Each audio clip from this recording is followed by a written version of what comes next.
everyone, Lickety Split here. Today we're working on episode 2 for our Ork Combat Patrol for Warhammer 40,000. Today I'm going to be going through the assembly and cleanup and primering advice on the Beast Snagga Boys. So I've got everything out I need to start. I've got my instruction booklet open to the page I need. I've got my sprue of what I'm going to be working on, in this case the Beast Snagga Boys. I've got my mold line remover tool. I use Citadel tools, but you can use whatever. My clippers. I use this Rio tool because I like it because it gets real close to the figure and saves me some cleanup time, but not required. This one's I think about $18–20 on Amazon. And then I've got my 2 files. This is more of a rougher finish, but still pretty smooth, and a very fine finish. And of course I got my X-Acto knife. I use the Citadel Tools version, but doesn't matter. X-Acto knife is an X-Acto knife. Alright, let's get at it. So today we're going to be focusing on this. Remember in the initial video I talked about spending some time reading this, and this is a good example as to why. So we're going to be starting with this base figure, which can make either one of these, because these are the variants. You've got your colored icon up there, and then you've got the different colors on the figure, and then you've got your black background, the different color background that matches the figure that you're doing. So as far as I can tell, these arms here could be interchangeable between it, because it's made for this particular torso, where they have it matched. And you can see they put the arms on there before they put the shoulder pad on, so down here. So I'm going to be doing the Beast Snagga Nob, and so I'm going to be following this particular one. So I'm going to start here, and I'm going to go through here with this color background, the pink, and then of course it gets the green check mark, means you're done. Now if you want to do the other one, you would just flip over here, because you got, this is number 2, goes to number 2. So then you would just follow the instructions for this one. You would start out here, go down, and then over. Okay, let's go ahead and get started on it. I'm going to grab my clippers, and I'm going to look for B61 and B62. And they usually have them grouped together. You usually don't have to go too far. So let's see. Here we go. Here's B61, and then here's B62. So what I do is I'll go ahead and cut these off. Put the flat part to the figure to trim it off. You can leave a little bit extra. It's hard to get to, and go back in later and clean it up. There. And we got 62, and let's look for the body. Body is 61, 62 is here. We cut out the boot, so 61 is here. So flat side, and you have to change your angle of approach depending on the piece. If you want the flat side of the clipper to be against the model, that way it takes the most off.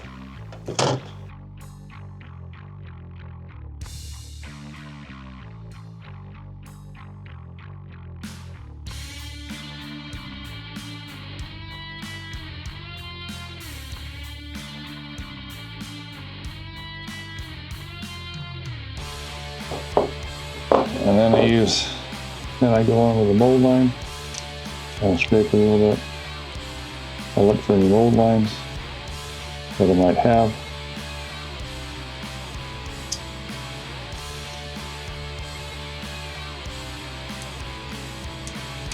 And right to the clipping, then I'll kind of go over it a little bit so I can smooth that part out. And I can see a mold line going on here, so now kind of lightly scrape along it. I really don't see it anymore. This is where we clipped it.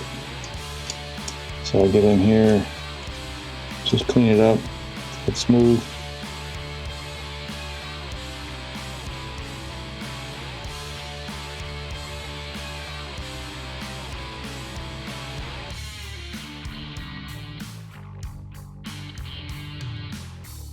Then I'll go ahead and take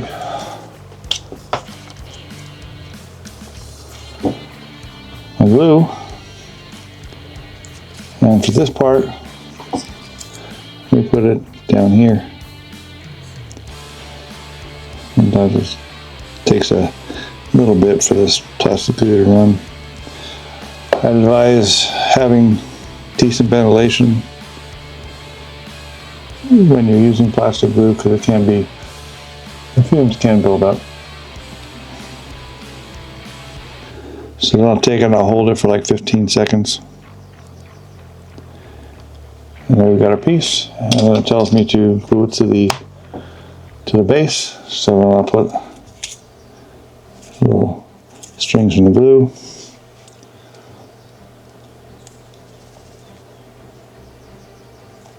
And this one must be getting close to being empty. I'm going to switch bottles. And there we go.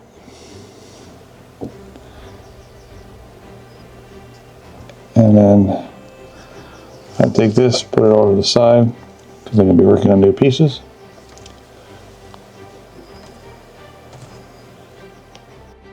Okay, move on to our next part, which is going to be putting on the torso here.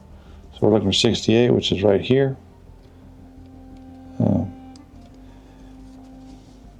Again, like I said before, use the flat part.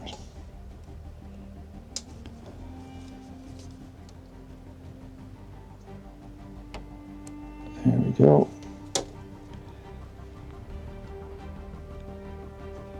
And with these, you want to cut more, not as much in the tip. Very rarely want to do that. You want to do more of your cuts down in here, because it is a pretty thin tip, thin blade, as you can see.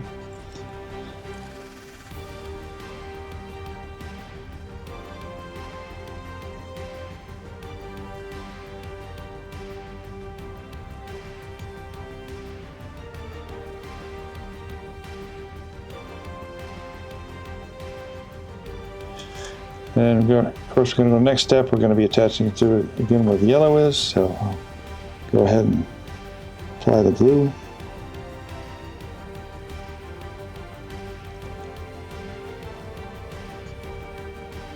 Try to be neat with this glue and just get it where you want it. Very different brands where they have a little brush applicator. Those work. Oops. Those work really well, but for this I like to use this, and then I give it a good squeeze for about 15 seconds so the plastic glue will fuse the two parts together and hopefully minimize any sort of gaps or mold lines, which we can fix later. And I kind of wipe off some of the excess.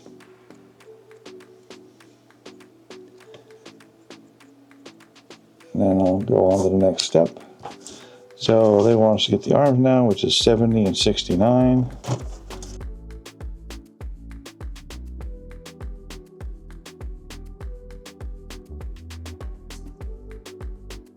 Usually they try to keep them right next to each other in their numbering. The numberings are generally going to be grouped, so it makes it easier to find it.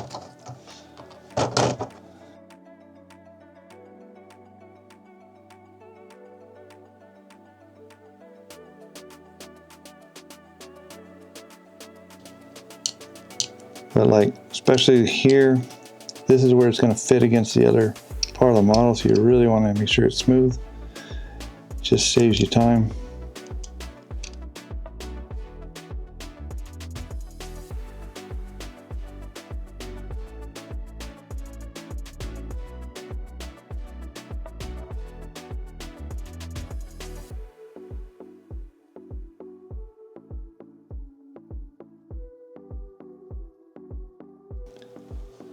It's going to go right here where the yellow spot is. So good idea to test fit it So it's going to go like that. Yeah, he's got his hand raised. So you kind of got to fiddle with it until it settles in like there. So then you know it's going to be, you've got everything smoothed out. It's going to fit together nice. So then I spread some glue.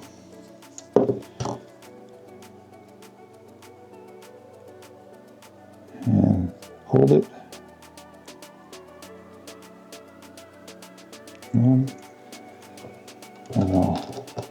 I also look at the picture, the reference as to how it's going to fit. And then test fit it. Whoops. And I spread the glue. And in it goes. We're going to look for the next piece, which is going to be V71. So we're looking in the same area. More than likely, there it is, B71.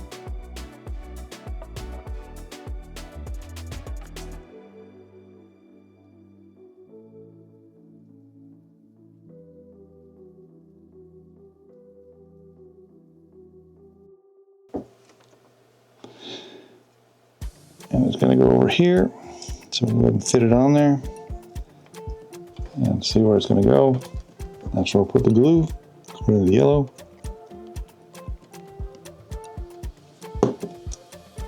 On it goes.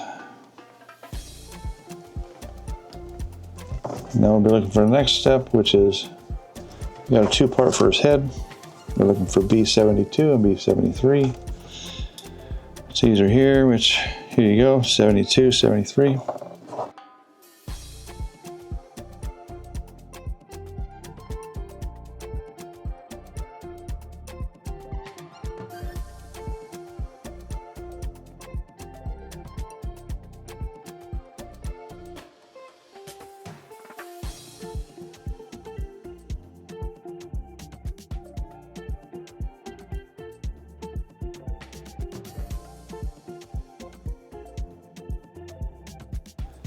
And it says to put it right there. So we're going to put a little bit of glue here and on the inside, just like what it says here. You see the yellow spots? Go ahead and slide that in there. That'll go on his jaw. And then the next step, we'll be putting it on the head. His head, and it's going to go like right here.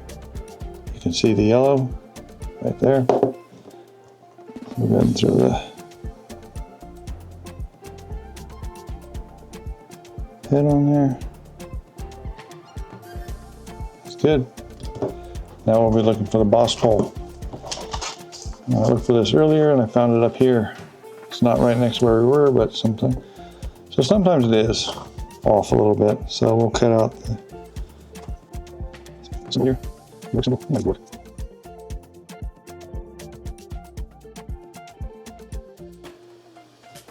There we go. I find poles like this usually have the mold lines.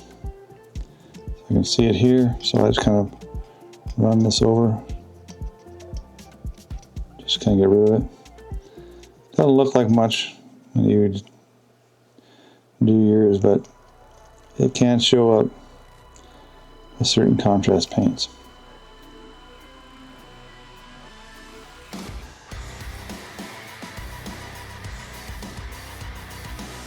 This knob here, this side here is going to go into the boss, so we're going to be attaching it here. Yeah, there it goes, like flat like this. There, it fits in there real nice.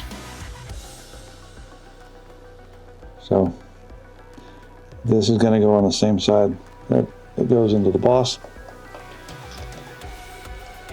We got the little blue or a little yellow there. It's going to go into this little hole back here. I would probably go ahead and put the glue here. Whoops. You put the glue on this side, it may clog up some of the details, and we don't want that.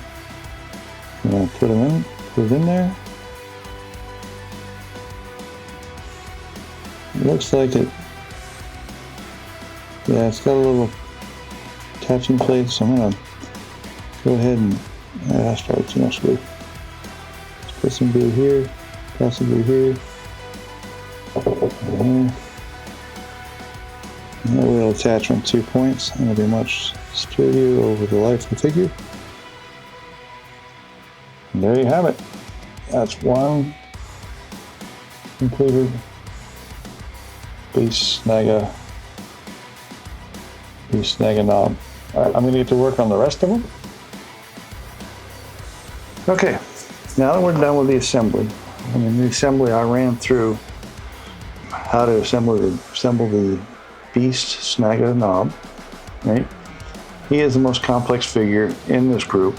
If you're able to follow and assemble him, you'll have no trouble with the rest. Now we're on to one of the most important steps, in my opinion, in miniature painting, and one of the most overlooked, and that is primering the figure. Now, since I primarily use contrast paints, I only use 3 different types of primer.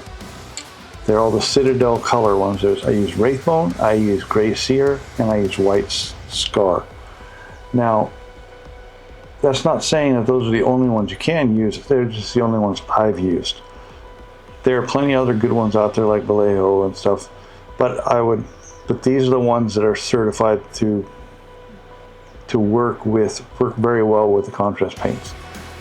I would suggest, if you're going to try something other than this, is to do some experimentation. Take a junk figure, try your other primer, and then see how it turns out. But those are the 3 I use. I use Wraithbone for brighter armies, or like Ork skin, like where it gets the Ork skin. I use Gray Seer for darker armies like my Chaos Marauders, or I'll use White Scar for something like Iden Deepkin that I want to be bright yet not warm. So now the next steps will apply to all, pretty much all primers. Citadel recommends 59 to 77 degrees when you do it. I've done as low as 50, but then again, I keep my cans inside the house, so the temperature of my cans is within that range, and that's very important. And the figures are inside the house, so generally when I take them out, the figures or the surface that I'm going to be spraying onto is inside that range. So that's why I'm able to go down to like 50 degrees. I haven't tried anything less than that, so I'm not sure. Maybe you can, maybe you won't. But 77, once you get 77, 78, my hard cap is 80. If it says an 8 on it, on the temperature, I don't primer. The reason why is because it's getting too warm, and the primer will start to dry before it hits the figure. You end up with a grainy, rough surface, not smooth, and it will look really bad, especially with contrast paints. Now, when you're using it, you shake it. So you shake it like the paint shakers in the store, but I also swirl it so I can get that, there you go, so I can get that metal ball going along the bottom, and I kind of shake it, move it, so that metal ball is going on the bottom, getting some of the pigments off of the bottom, because when you store it straight up, the pigments will settle. So let's see what's next. Next thing they're talking about is the distance, 8 to 16 inches, and that's right. You don't want it any closer. I usually do it 12 to 16. I like to be a little bit further. Now they're showing I'm holding one hand with a glove, right? But I don't know about you, but I paint armies, and that would take forever to do it that way. So one tool that I bought was this one from Citadel Color. And it works pretty well. You put the figure in between the base, and then it'll hold it in place as you're able to go around. And this turns. It actually works pretty well, but it's not necessary. When I started doing, the way I used to do it is I used to put it on a tabletop, and you can still do it this way. You start out with a figure standing up, Then when it's sprayed and it's dried, then you can lay it down. And then when it's dried again, you can flip it over. So that's kind of